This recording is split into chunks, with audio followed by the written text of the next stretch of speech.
Kung ikaw ay nasa abroad at gusto mong maging miyembro ng SSS o Social Security System, since hindi naman natin alam kung gaano tayo katagal at kung tatagal ba tayo sa abroad, who knows, maging 10 taon ang stay natin sa abroad, pero wala pa tayong SSS membership. So kung gusto mong i-secure ang buhay mo sa pagtanda mo, narito po ang paraan kung paano po kayo mag-apply ng SSS membership sa abroad. This is in English, in text. So, babasahin po natin kasi alam ko naman po, maiintindihan nyo ang wikang Ingles since nasa abroad na tayong lahat. And here is the details. Here's how to be an SSS member if you are an overseas Filipino worker. Being a Social Security System member comes with a lot of benefits, both for you and your loved ones. This is most useful, especially if you're an overseas Filipino worker. In its portal, the Philippine Overseas Labor Office, or Polo in Dubai, said that it's important for OFWs to have an investment when they retire from working overseas. Ang contribution mo sa SSS ay ipon mo sa hinaharap, hindi lang para sa'yo, kundi para na rin sa pamilya mo sa oras ng pangangailangan. It added. The government insurance program offers health and retirement benefits, among others, to private sector workers as well as voluntary members, which include the self-employed, non-working spouses, and OFWs. Below are the benefits of being an SSS member. Ano ba ang makukuha mo kung ikaw ay isang miyembro ng SSS? Sickness, kung ikaw ay magkakasakit, meron kang daily cash allowance paid for the number of days a member is unable to work due to sickness or injury. Qualifying conditions, a member ay dapat qualified to avail of this benefit if he or she is unable to work due to sickness or injury and is confined either in a hospital or at home for at least 4 days.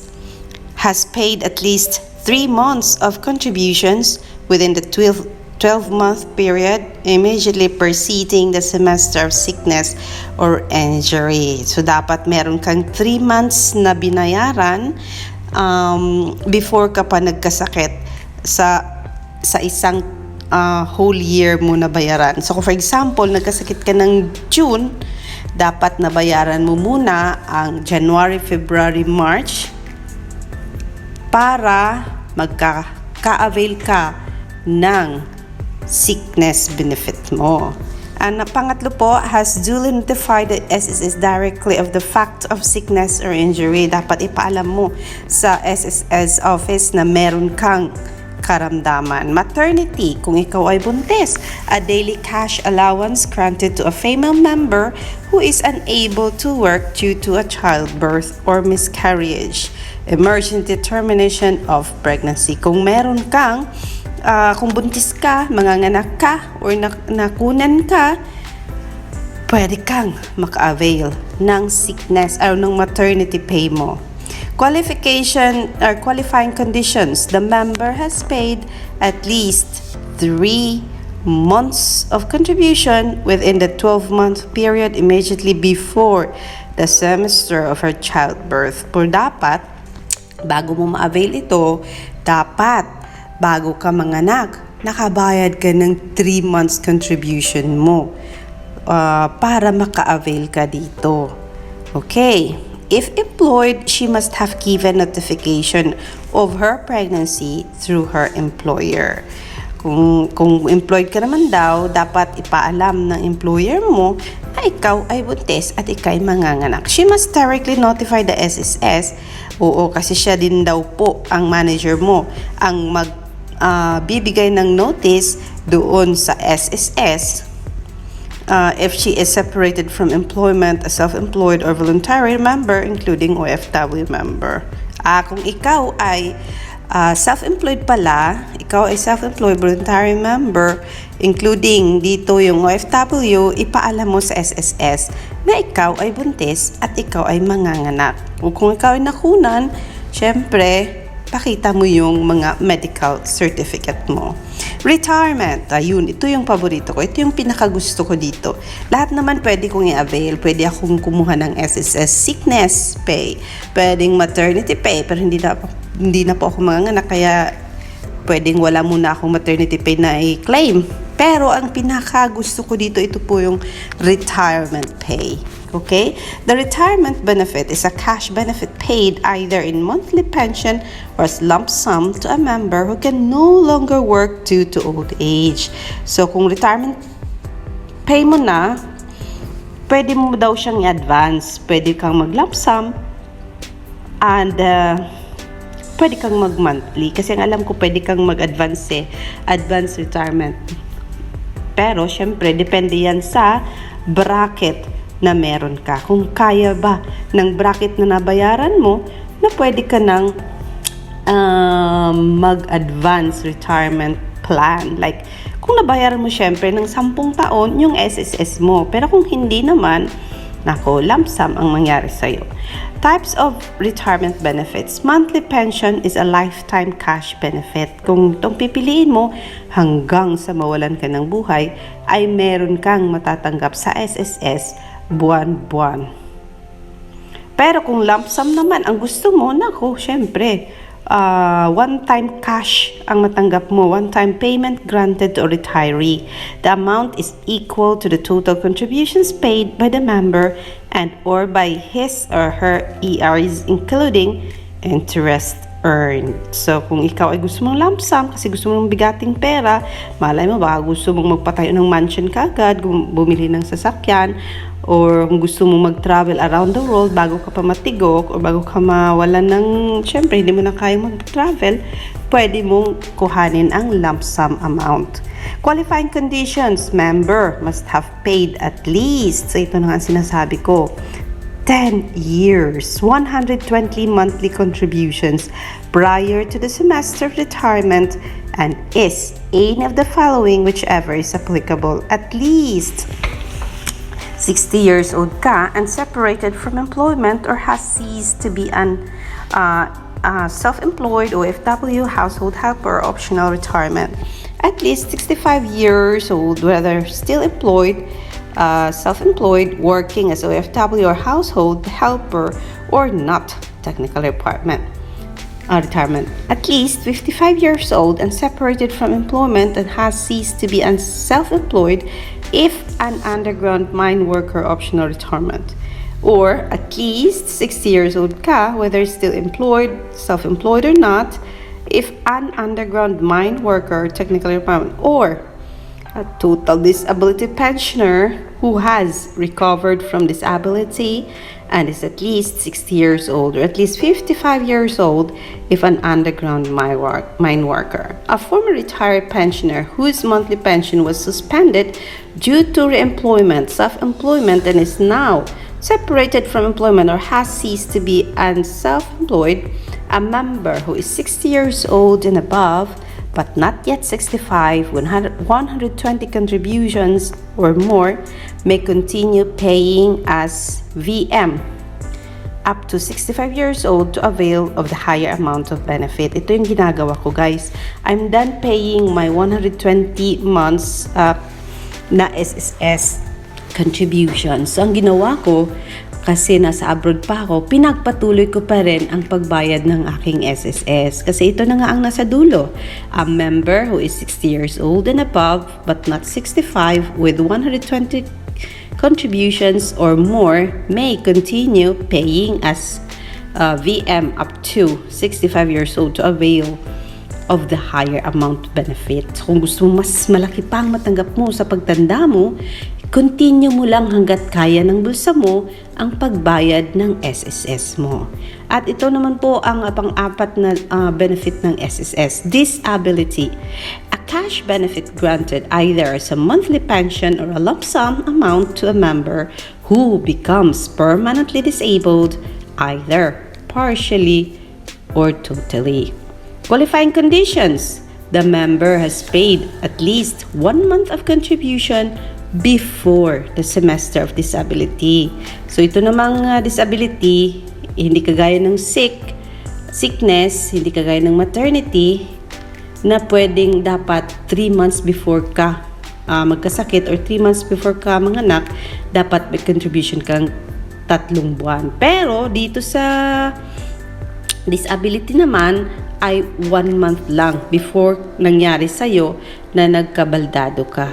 Kaya makaka-avail ka ng iyong disability pay. To qualify for a monthly disability pension, he or she must have paid at least 36 monthly contributions prior to the semester of disability. Ooh. Kung hindi mo kagustuhan at na-disable ka, dapat hindi mo dapat kuhanin mo ang disability pay mo kung ikaw ay nakapagbayad ng 36 monthly contributions. If with less than 36 monthly contribution, he or she is granted a lump sum amount. So kung ayun na nga, kung below 36 monthly contribution ka, ang maibibigay sa'yo ay lump sum po. Nako, ito yung panglima, ang death, na wag naman mangyari sa atin mga SSS members muna. Okay? A cash benefit granted either as a monthly pension or lump sum amount to the beneficiaries of a deceased member. So kung ikaw ay membro, namatay ka by accident, or na-COVID ka, namatay ka, for example, wag naman sana, simba ko lang. So, ang pamilya mo ay makaka-receive po sila ng death pay mo. A monthly death pension is granted to the primary beneficiaries of the deceased member who had paid at least 36 monthly contributions prior to the semester of death. Primary beneficiaries are the independent spouse until he or she remarries, and dependent legitimate or legitimated or legally adopted and illegitimate children who are below 21 years old, not gainfully employed, or not married. Meanwhile, a lump sum amount is granted to the beneficiaries of the deceased member who has paid less than 36 monthly contributions prior to the semester of death. If there are no primary beneficiaries, the member's secondary beneficiaries or dependent parents shall be given a lump sum amount. A lump sum amount is also granted to designated beneficiaries and legal heirs in the absence of primary and secondary beneficiaries. Next benefit is the funeral. A cash benefit given to whoever paid for the burial expenses of the deceased member. And here are the qualifying conditions. The employee member was reported for coverage by his or her employer. A self-employed member, OFW, non-working spouse who had at least one contribution payment.